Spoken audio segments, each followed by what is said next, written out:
ঠিক দুদিন আগে বিএসএফ কে লক্ষ্য করে চিকেন স্নেকের কাছে পাথর ছুঁড়েছিল বাংলাদেশিরা। এবং শুধু চিকেন স্নেক নয়, একাধিক জায়গায় যখন বিএসএফ কাঁটাতার দেওয়ার চেষ্টা করছে তখন ক্রমাগত ক্রমাগত বিএসএফ এর উপর বিভিন্ন দিক থেকে আক্রমণ করার চেষ্টা বাংলাদেশের পক্ষ থেকে কিন্তু করা হয়েছে।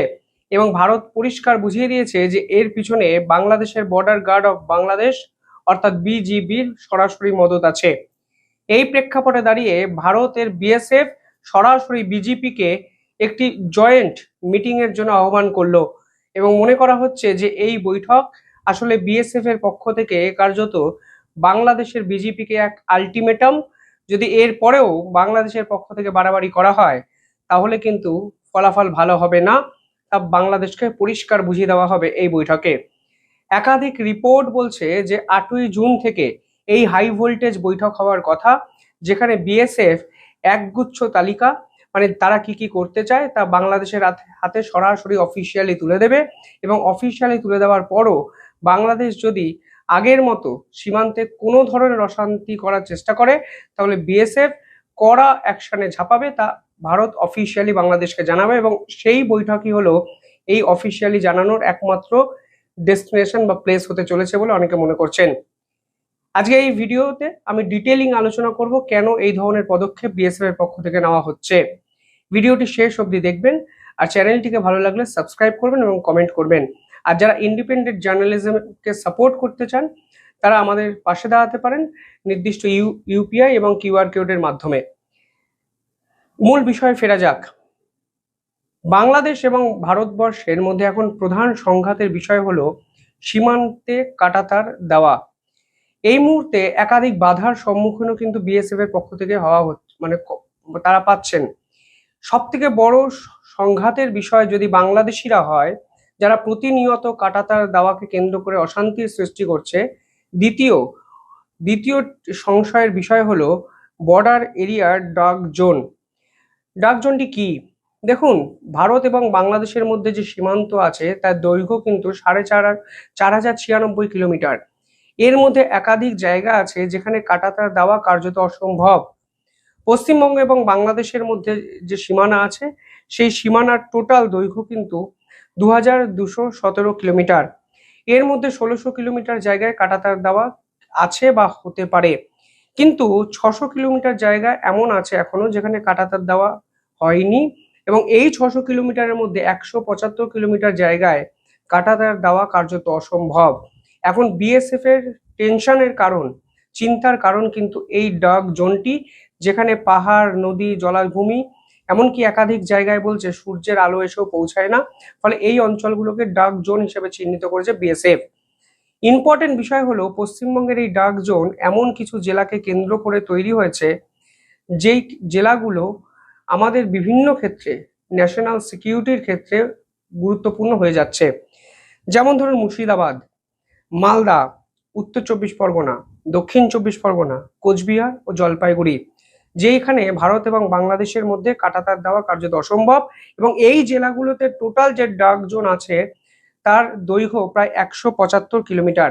এখানে নদী, জঙ্গল, বিভিন্ন ধরনের অদ্ভুত ডেমোগ্রাফির জন্য এই অঞ্চলে কিন্তু কাঁটাতার দেওয়া সম্ভব হচ্ছে না। এবার বিএসএফ এর পক্ষ থেকে পরিষ্কারভাবে বলা হচ্ছে যে এই অঞ্চলে কাঁটাতার দেওয়া না হলেও বিএসএফ এমন কিছু পরিকল্পনা করছে যা এই অঞ্চলগুলোকে সুরক্ষিত করতে পারে। এবং বাংলাদেশিরা যারা দালাল মারফত ভারতবর্ষে ঢুকে তৃণমূল আশ্রিত কিছু নেতার দ্বারা Aadhaar card, voter card, Covid vaccination certificate কিছু টাকার বিনিময়ে পেয়ে যেতেন, তারা দিনের পর দিন এই ডার্ক জোনগুলোকে কিন্তু চিহ্নিত করে এখান থেকে ভারতে ঢোকানোর চেষ্টা করেছে, যে একাধিক রিপোর্টে আমাদের সামনে এসছে। বিএসএফ এর পক্ষ থেকে নতুন যে বর্ডার প্ল্যানিং করা হয়েছে তাকে বলা হচ্ছে comprehensive integrated border management plan. এবং সেই প্ল্যানের অন্তর্গত একাধিক জায়গা এখন এই ডার্ক জোনে পড়েছে এবং ডার্ক জোন কেন্দ্র করে বিএসএফ নতুন করে প্ল্যান করছে। যদি এই অঞ্চলে কাঁটাতার দেওয়া না যায় তাহলে বিএসএফ কি করবে? প্রথমত বিএসএফ এখানে বলছে যে লেজার ওয়ার লাগাবে। দ্বিতীয়ত থার্মাল ইন্টিগ্রেট একাধিক সিস্টেম এখানে ইনস্টল করবে, অর্থাৎ থার্মাল ইমেজারকে ইনস্টল করবে। যদি কোনো মানুষ কাঁটাতার পেরিয়ে এদেশে ঢোকার চেষ্টা করে তাহলে থার্মাল ইমেজ কম্পিউটারের স্ক্রিনে ধরা পড়বে এবং খুব সহজে এই অঞ্চলে যদি কোনো মানুষ বর্ডার পেরোনোর চেষ্টা করে, সীমান্ত পেরোনোর চেষ্টা করে, তাহলে ডিটেক্ট করা সম্ভব হবে। পাশাপাশি এখানে ইম্পর্টেন্ট আন্ডার ওয়াটার সেন্সার লাগানো হচ্ছে, অর্থাৎ এই অঞ্চলে যেহেতু নদী আছে, ফলে নদীকে মাথায় রেখে জলের তলা দিয়ে যদি কোনো বাংলাদেশি ভারতবর্ষে ঢোকার চেষ্টা করে, তাহলে এই অঞ্চলের ডিটেক্টর কিন্তু লাগানো যাচ্ছে। এবং 4 নম্বর হলো ইনফ্রারেড ক্যামেরা। এই ইনফ্রারেড ক্যামেরা গাঢ় অন্ধকারেও কিন্তু কার্যকারী হয়, এবং ইনফ্রারেড ক্যামেরা এই অঞ্চলে লাগালে কাঁটাতার থাকুক বা না থাকুক, বিএসএফ সদা পর্যবেক্ষণ করে এই অঞ্চলে যে কোনো অনুপ্রবেশকারীকে কিন্তু ইজিলি আইডেন্টিফাই করতে পারবে। ইম্পর্টেন্ট বিষয় হলো, পশ্চিমবঙ্গে বিজেপি সরকার আসার পরে সীমান্তের নীতিতে আমূল পরিবর্তন হয়েছে।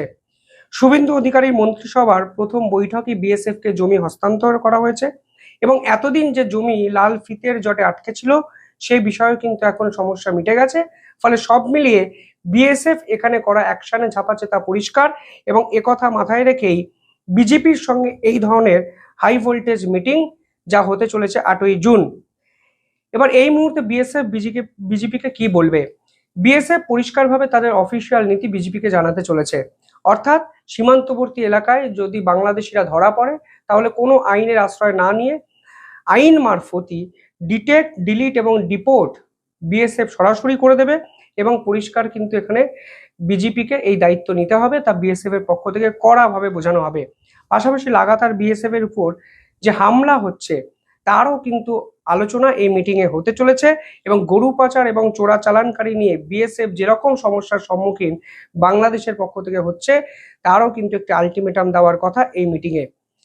যদি আপনারা পুরো বিষয়টিকে আজকের দিনে দাঁড়িয়ে বিশ্লেষণ করেন, তাহলে বুঝবেন যে বাংলাদেশ সীমান্তে যেরকম চাপ বৃদ্ধি করেছে বিএসএফ, এই মিটিং কিন্তু সেই চাপেরই একটি এক্সটেন্ডেড পার্ট, একটি অংশ।